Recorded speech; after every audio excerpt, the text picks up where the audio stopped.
Inside, ভিতরে, নিজের ভিতরে। শ্রী শ্রী ঠাকুর প্রত্যেকের ভিতরে আছে। কথাটা যদি কারোর অকওয়ার্ড লাগে, ঠান্ডা মাথায় বুঝতে হবে। শ্রী শ্রী ঠাকুর বলি, পুরুষোত্তম ঈশ্বর যাই বলি, আমরা ঈশ্বর দেখিনি কোনোদিন। গুরু দেখেছি, আদর্শ দেখেছি, একজন ব্যক্ত প্রতীককে দেখেছি। আমি যখন বলছি ব্যক্ত প্রতীক, কিসের ব্যক্ত, কিসের অভিব্যক্তি তিনি আমাদেরই অন্তরের অন্তস্থ প্রাণন দীপনার প্রদীপ।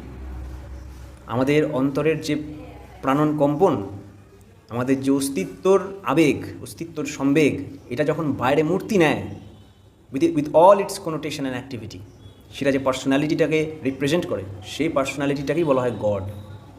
শ্রী ঠাকুর বলেন আমাদের গন্তব্য হলো ঈশ্বর প্রাপ্তি। কী ঈশ্বর? একজন ধারণ পালনই সম্বেগ সিদ্ধ ব্যক্তিত্ব। সত্তা সচ্চিদানন্দময়, যেটা সবার সত্তা আছে, কিন্তু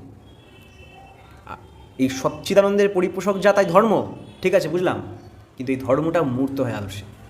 মূর্ত ভাব না থাকলে সেটাকে বোঝা যায় কোনো জানে, এটা সহজ কথা। হ্যাঁ, মূর্ত জানা যাবে না। জল হাওয়ায় আছে, কিন্তু যতক্ষণ না বৃষ্টি হয়ে পড়ছে ধরতে পারছি না, কনডেন্স না হলে। তেমনই মূর্ত হওয়া, ধর্মের মূর্ত ভাব যিনি, ঈশ্বরের মূর্ত ভাব তিনি। আর তার মানে আদর্শে আমি যখন অ্যাটাচড হলাম, এই আদর্শটা কে? এই আদর্শটা হচ্ছে ধর্মের প্রতীক। কার ধর্মের প্রতীক? সত্তার ধর্মের প্রতীক। সত্তাটা কার? আমার, ওটাই আত্মা। আর তার মানে ওটা আমি, কিন্তু I am not conscious of that. এই কনসিয়াসটা তাকে দেখে হই, তাকে দেখে খুঁজে পাই তিনি আমার ভিতরেই। ওই গানটা আছে না, আছে সে নয়ন তারায় আলোক ধারায় যায় না হারা, ওরে তাই হেরিতায় হেতায় সেথায় টাকাই আমি যেদিক পানে।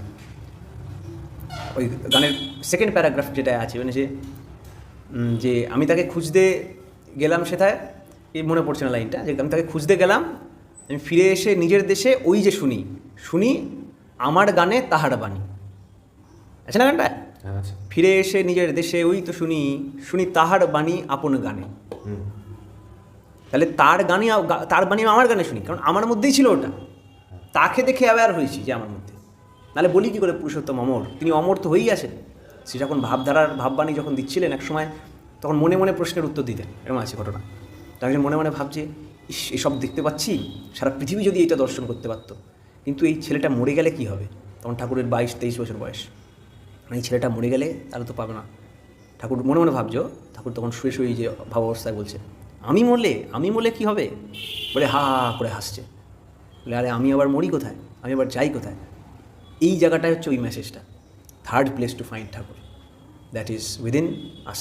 এই উইদিন যাওয়াটাই তো বড় ব্যাপার, ডাইরেকশন ঘুরিয়ে দেওয়া পুরো। The way out is within.